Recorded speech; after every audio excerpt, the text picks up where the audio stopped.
MAFS Straight up. Season 13. Episode 33. Final commitment The ceremony. final commitment ceremony. Thank you that it's the final something. Okay, we've all got MAFS PTSD. It's like we just got back from NAM around here. It's not good. Okay, we hear choppers in our sleep. It's not good. Okay, we've watched it. In our world, in our timeline, it is over. Episode 33 is done. It is. It was hard work. It was 16 hours down a coal mine hard work, okay? And if you support hard work, You should subscribe. support us. Yeah. That's right. You just keep watching and you'll see it. We react.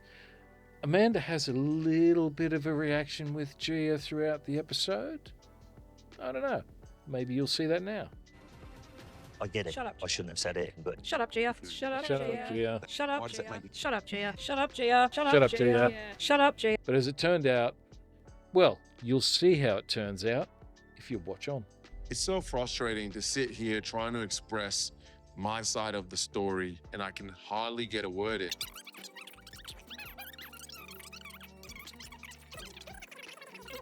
Go spiraling within yourself. No, I'm not. Are you done? You know what I mean? I can't even get a word in. I feel like it's Oh my goodness. Get used to it, David. Get used to it. No further comment. This is our last couch session, and I'm feeling like there has been some holdback. And some of our couch sessions could have been things that we could be working through if we had more open conversations. Alyssa and David. Alyssa and David. They're not good. Okay, they're not doing good. Turn that smile upside down. Start frowning. They're not doing good. They're not doing good. Okay, I'm gonna make a statement here. Okay, I'm singling no one in this room out at all. But there's this thing that you do when you're a man. Sometimes, some people might do it. Might be me, might not be me. It's hard to tell. There's this thing you do where you meet a pretty girl and she's all chatty and you think that's great. And then 3 months in, you realise you can't get a word in edgewise. And then you think the chattiness is not so good. Okay? What you've got to do, it's very simple. If you like the person, you've got to suck it up and accept that you're not going to get the word in sometimes. It's just how it is. Okay? That's how it works. David, if you can't work that out, don't go for chatty chicks. Okay, move on. It's not going to work. But if you can, just suck it up and say, some days I'm just not going to get any words in, or some days I'm just going to have to push through and get the word in at the end. Stay. It's worth it. She's clearly been raised a princess, right? There's no doubt about that. No one's ever really checked Alyssa and said, look, just sit down, shut up and listen. Right? She doesn't know how that works. So she doesn't really appreciate what everybody else is putting into it, because all she sees is herself in her mind doing all the work.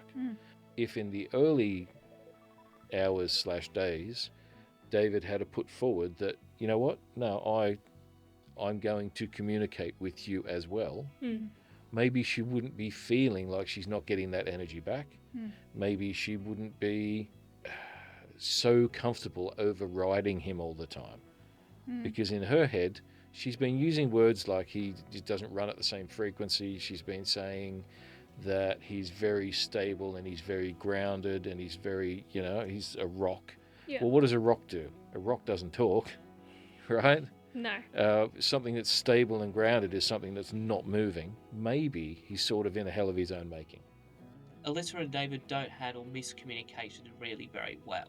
Okay, I could see from a few episodes earlier, a few weeks earlier, when David was on that swap thing, Beck forced his hand into talking with David about the whole affair, the receipts. Yep. And Alyssa just lost it. Not lost it, but wasn't happy with him because of that. It was something that David had no control over. Beck was going to do it anyway. Yep. I feel like he doesn't want to have, conflict. But I feel like there is healthy conflict resolution. Otherwise, my relationship, in my eyes, this is too good to be true. I want a partner who can have a constructive conversation with me about an issue. Whilst David holds back and we're going to say picks his battles and decides, is it really worth saying anything? no, not really. Is it a deal breaker? He's clearly not a confrontational guy. He clearly doesn't like arguing. He's a guy. He wants peace. He just wants peace. He doesn't want drama.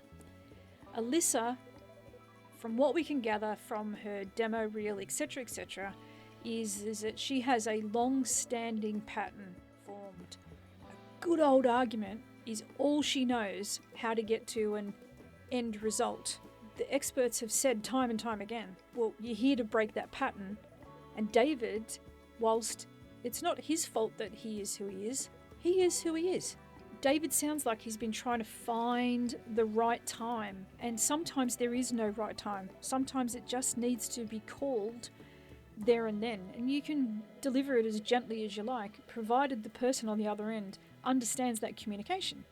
I think I shared with you, John, before I came in here the last time. Someone told me that they loved me. The very next day, they told me they don't remember saying it. And so having this journey with Stephen and knowing, you know, how he feels about vulnerability, and when he says something, he means it. So for him to be sitting here and saying that to me, bam, right in the feels in a really beautiful way, because I'm like, yeah, I believe him. Rachel and Stevo's relationship is wholesome. It's beautiful. And I feel they've made a lot of growing improvements. For me, I'll give them a green flag and a chef's kiss because that was beautiful. I think a lot of people are going to be like upset with Stevo about not moving as fast on the physical thing. I think people are also forgetting that they're on like national telly. I wouldn't be moving fast on national telly.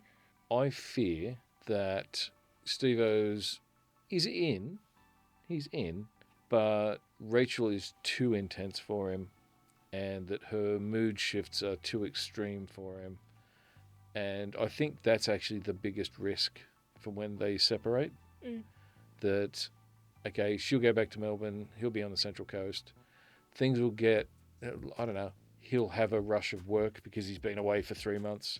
They'll be slower. He won't respond in time. She will start to spiral. It'll be a thing. Yeah. That's my vibe. She needs more than he can give, especially over the phone. Yeah, the long distance thing is hard. We've done it. And I think she spirals so hard and so easily that I don't think they can make it, although it would be nice if they did. Yeah. They're going to need to really plan, and that's kind of going to be a lot of pressure on Stevo. So, you know, I don't know, maybe he has a chat with Rachel when he's driving to work before she's gone to work. Hopefully work keeps her busy enough, and just her life that she already has established in Melbourne, that she can remind herself that, you know, you don't clock in and clock out doing the work that he does when you're self-employed. You know, the job needs to be done, or an urgent job comes in, or just stuff happens. So hopefully Rachel will be swamped enough with work that she can't spiral over Stephen. Yeah. And then I cracked a joke. In Beck's backyard. Yeah. Like about her cousin fancying me. Listening to Beck's flight plan. And it landed poorly. Just like the plane. What did he say with the joke? Can you just tell us? We were having a bit of an emotional moment with one another, talking about our feelings and how it's been on homestays. And Daniel said, if all else fails, at least Danielle fancies me type thing. And I lost it. Okay, so starting it out with already, we've misquoted what the joke was, because the joke was that your family liked me, or I think your family liked me, and he said, well, I know that Danielle fancies me. That was the joke. The joke wasn't, if all this goes down the drain, I've got Danielle. Wasn't that. Secondly, when she lays this out on the table, no compliments, lack of intimacy, not making her a priority, not saying how you feel about her, what do you think that does to her? It would destroy her. What do you think it does to the relationship? Destroys the relationship as well. Communicate with me. My wife hates me, and so do all experts as well. Shut up, Gia. I don't hate you, boo. I just can't keep on asking for the bare minimum. It's either there or it's not. And if it's not, I've got to walk away now. Right. John keeps going on about, I've seen this this whole season. I've been watching you guys, and I've watched you just not working, and I've watched us. You, Danny, need to be doing more, and Beck needed to. Well, no, he didn't say Beck needed to speak up, which in my opinion she did. I get that that's not held across the group, but I don't think Beck's in the right here at all. Anyway, he's saying, Danny, you need to wake up to yourself, and you need to be doing this, and you should have been doing this. Okay, well, John, what's your job here, mate? Because your job here was to talk to them about what they're meant to be doing throughout the whole season. We're on 33. Okay, they've been here since, 2? Okay, this was your job, was to tell them what to do. Yeah, Rant they can't over. hear us screaming at the TV. Beck, he really isn't that into you. He's not into just you. going No. through the motions. When he woke up on the second day of the honeymoon, he went, "Oh, I shouldn't have done that. Okay, I'm locked gonna, in now. I'm Yeah. on now. I'm gonna see this through. You never know; it could turn around. I might be into her. Oh crap! We're 2 months in. I'm still not into it. Okay, I'm gonna hang in here. It's like he's had constipation. You could describe it like he's had Emotional constipation. Emotional constipation. It's yeah. just, it's like, and yep, okay, he might not be good with his words, and he doesn't do the emotion thing, and he uses humour to basically deflect when he's starting to feel really uncomfortable, when things are getting heavy. I mean, Yeah? he is Okay. very English in the way he does all of that stuff. Yeah, he's very English in the way that how he does that. In the way that he doesn't communicate. Yeah, It's like totally English. yeah. Beck just shouldn't have been friends with Gia. She knew full well that Gia was going to mess up her friendship. It's just been a combination between the experts sitting in and mediating the feud between Beck and Gia, which means they haven't got a lot of time for Beck and Danny. Okay? Yeah. We decided to go to Yeah. homestays, and I thought, okay, I'm really going to try and Can't turn this remember the around. dude's And name I even. bought him some I don't flowers, remember I that, got a though, card, and don't went to the shop and got groceries and made dinner, and then we had a You day had to with go my to the shop cattle. and get groceries we anyway. were outside, and that, I thought Hang that was on. really fun. He went to the gym, And didn't then he? we had a bonfire. Yeah, he went to the gym No, and the that was shop. the next morning. Oh, okay. Sam pulled out a journal with some questions in it. Hand on heart, I was answering them the best that I could. And then Sam decided to leave the farm. And I thought, look, I've really tried to turn this around. I really took on all of your guys' feedback. And yeah, I just feel like I've shut down now. Okay, and we're going to talk about Amanda's second favourite, Chris, and Sam. Amanda's actual favourite's Gia. She's a big fan of Gia. Shut up, Gia. I get it. Shut up. I shouldn't have said it, but Shut up, Gia. Shut up, Shut up, Gia. Shut up, Why does that Gia. make you- Shut up, Gia. Shut up, Gia. Shut up, Shut up, Gia. Gia. Shut up, Gia. Shut up, Gia. No, I didn't want to hurt his feelings. It's the fake. Oh, f off. You didn't want to hurt his feelings. F off, Gia. I don't know what. He's not genuine. Chris is not genuine. Not even He a little is- bit genuine. It's He's just so ungenuine. fake. It's so obvious. He had to go and buy food anyway, so he picked up some flowers. Oh wow! Give yourself you're like husband of the year, not like come on. You were going to the supermarket to buy food anyway because there was clearly nothing there for you guys to eat. Don't give us this nonsense. Oh, I bought him flowers and I made him. You were eating food anyway. Stop it. Okay, now I'm just going to step in for a second and say, of course he's not husband of the year. There can only be one husband of the year, Amanda. No, I meant for them. Oh. Right. Sam, the There's a eternal lot of optimist. competition in that marriage. Some marriages, it's a pretty easy spot. I mean, Sam, the eternal optimist. God love you, Sam. We really hope that you do find someone. You just, you seem nice. You seem fun. You seem happy to have the real conversations, and be okay with the outcome. You're clearly not a screaming match fighting kind of guy. And hey, man, all good. We're good with that. Chris, I'm just going to go back to he never should have been put in the process. No. It was just all wrong. It was always going to be Chris's way or the highway. And how could you possibly, someone in their right mind, think that when you've got a baby about to come and then after the experiment you have got a baby, solely and wholly, it is your responsibility. How you think that meeting some person who you've never met before that you know nothing about is going to just fit into all of that is like, I'm sorry, what planet are you on, mate? Anyway, you clearly had a reality check because baby number one came and you did the ooh, ooh, ooh, ooh, ooh, ooh, that's like only going to intensify when your actual baby turns up. And here you go, buddy. What's that? You're tired? Tough. The baby needs a feed. And I mean, I'm going to say, as far as easygoing, fun, keep it light would help the mood, Sam would be the guy. Yeah. And then the other thing that Chris made the mistake of was his immediate becoming besties with Gia, who, I'm sorry, ugh. I thought you were a big fan of Gia. You've said her name at least 30 times during this episode. Okay, number one, Stella and Philip.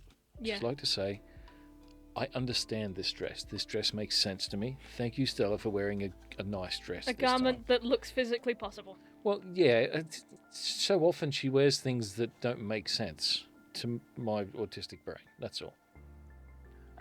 You 100% know that I am in love with you. I know, baby. And that you shouldn't doubt anything. There's a lot of unknown and stuff like that. It's okay, we got this. But, you know, we're a team. So. Yeah. So. I love you too. Okay. Hey! I was just about to say for her to say it back. They said their I love yous. Properly. Well, Stella, yep. Properly. Having said that, Stella was very, very quick. She was, but she said it, which is... It is kind of a Slavic thing, though. Okay. They're really good. They have talked about the hard things. Philip is moving. He's happy to move. They've still got things they need to work out, because the bottom line is that you can have a plan as much as you like.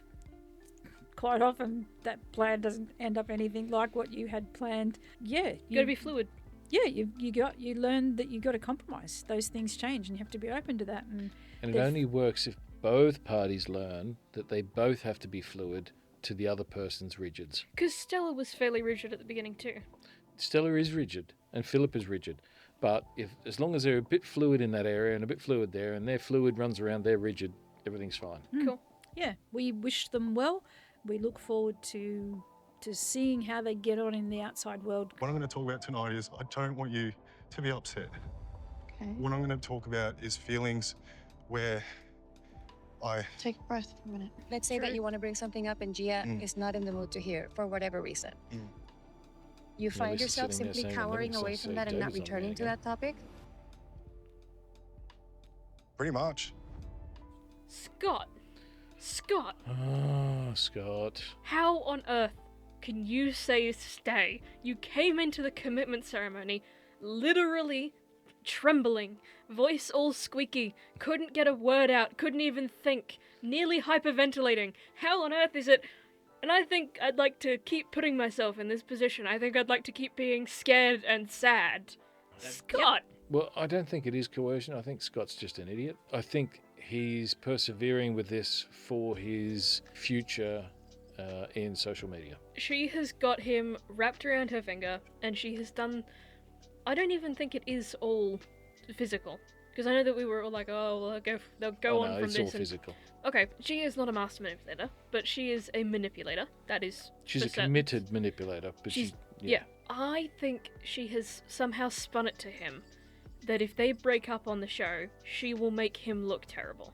And I think in his mind, what she's managed to make him think, is that if he breaks up with her, or if she breaks up with him, she will find a way to make it his fault. Which, to be fair, in history of MAFS, is believable. They are pretty good at that.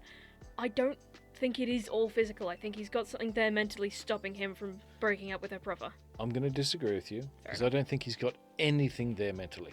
Fair. Okay? Fair enough. That's it was my a personal stretch. opinion. She may have done something like that. But I think right at the beginning of this whole process, they basically made an agreement that no matter what happened, they're always going to write stay, and it'll be good for their social media futures, if nothing else. And that's been the path through. The core of it is, she's horrible, he's dumb, and... It's both of their faults. So really. it's both of their faults. Yeah. And I don't feel sorry for him. No, I because don't feel think sorry for him. He doesn't at all. have to be there. Okay, thanks for watching. See you next time. Bye. Bye.